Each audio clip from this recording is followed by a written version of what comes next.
Up next, the father of a teenager who says she was raped by San Diego State football players speaks with us about the case. A family's golden doodle puppy stolen right from their campsite at Campland on Mission Bay. And now we're working for you to find leads. The cost of heading back to class is going up. Parents talk to us about the sticker shock. Tips for a sustainable garden this summer. And the Patriot Guard is all about serving others. But in this story, they're the ones who need some help. CBS 8 News Live at 6 starts now.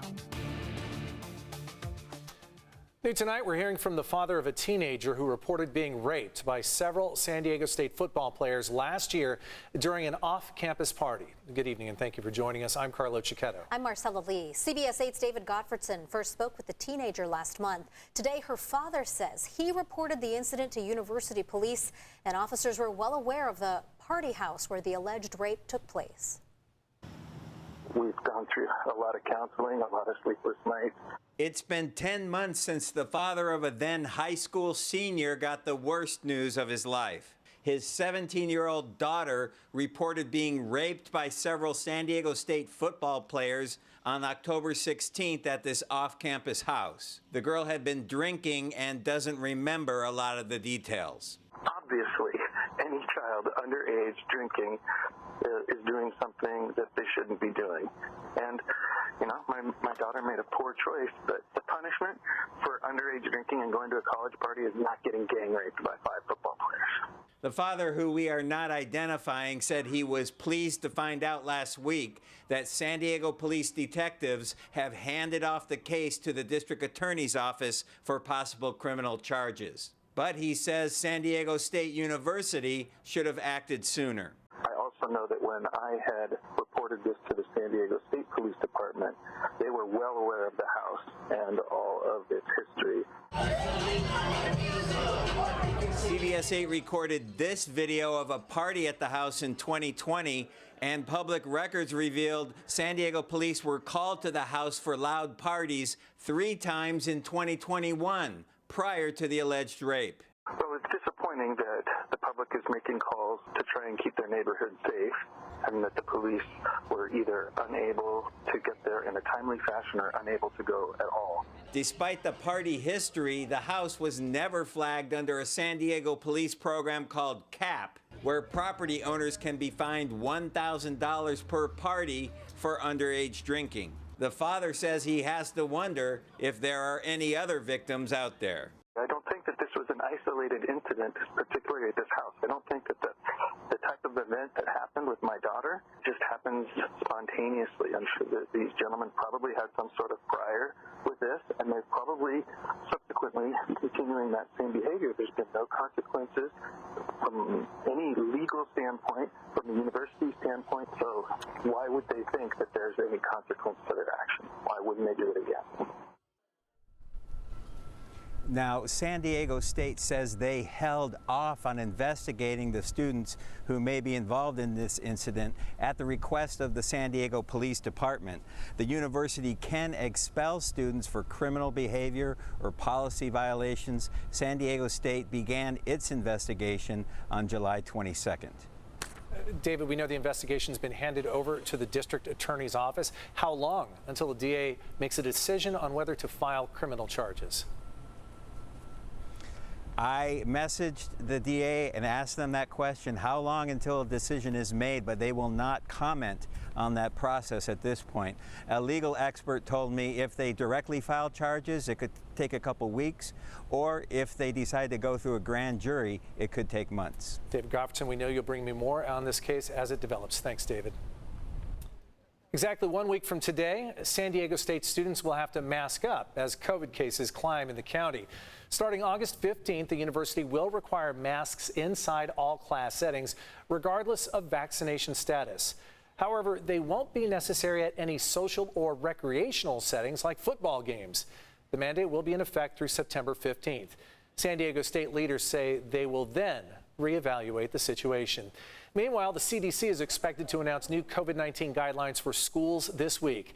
That includes the end of quarantine for kids exposed to COVID. Now, the recommendation would be to mask for 10 days and test 5 days after exposure.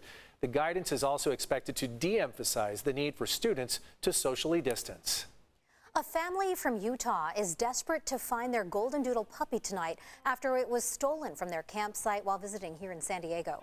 CBS 8's Brian White has been working all day to try and get answers for this family. It was here at Campland on Mission Bay about a week ago that this family's dog was stolen right from their campsite, and they're heartbroken over it. We, consider this dog, Chancho, our dog, to be a member of our family. We love him dearly. We miss him so much. Hannah McGuire, her husband, and their 8-year-old son were vacationing from Utah when they reserved a campsite at Campland on the Bay for a weekend getaway.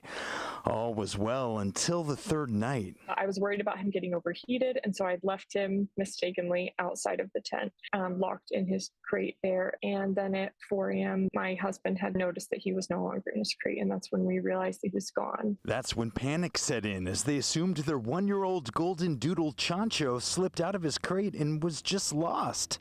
So they asked security for any video footage that could help the search. When they came back to us later that day and said, we didn't see your dog running out, but we did see a man at 2:30 walking a dog that looked just like yours, out the front gate. Hannah's family was not allowed to view the actual video footage, but they were shown a screenshot. We just knew immediately it was him, his stance, his, the color of his coat. As for a description of the man in his getaway car? Tall African-American man, heavy set, big belly, white shirt, black beanie. So he took a right onto the street, walked about halfway up the road, got in a car, 4-door dark-colored sedan. I reached out to Campland over email, and then I went down there in person to ask for a copy of the security footage. I'm wondering if there's a manager on site that I can talk to about a dog that was stolen here about a week ago here at Campland. We've seen your email since early. The police is in possession of the footage. Chief Operating Officer Jacob Gelfand sent me this statement, which reads in part, quote, "We promptly supplied the San Diego Police Department with the requested security video footage and hope that it aids their ongoing investigation.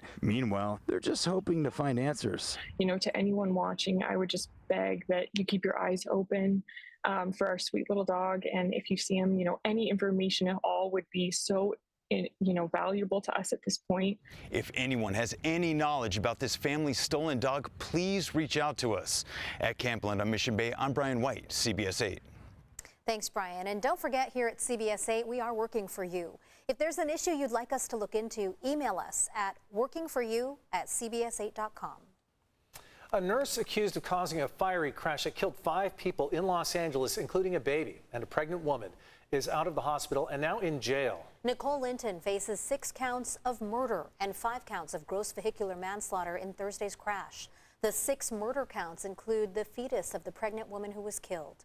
The Los Angeles District Attorney says Linton may have been driving at speeds of up to 90 miles an hour when she ran a red light and crashed her Mercedes into multiple vehicles. The 37-year-old was moved from the hospital to jail over the weekend. She is being held on $9 million bail. If convicted, she faces 90 years to life in prison.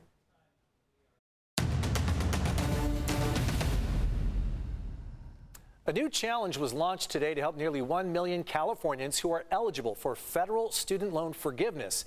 Only about 10,000 have received help so far. Here's our political reporter, Morgan Reiner, with more on the outreach. Everyone from Governor Gavin Newsom to Attorney General Rob Bonta did their part today to pledge to inform people and educate Californians that they only have a few more months to apply for student loan forgiveness. Christine Shea is a licensed mental health professional who works for nonprofits and schools. She got her master's in 2015. And I am a first-gen student, and I'm about $180,000 plus in debt. And that's just to complete my schooling necessary to work in the field of mental health.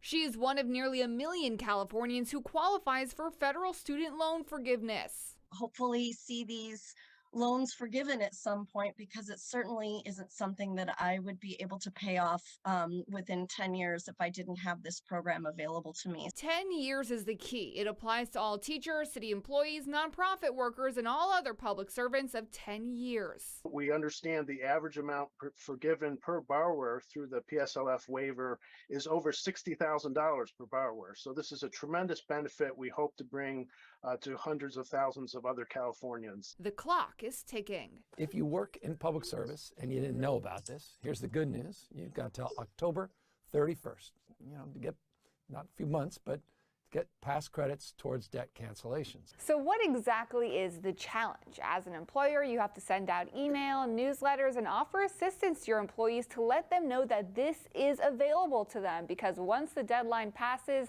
that is it. And for a link to the form, you can head to our website, cbs8.com, and click on the Help button.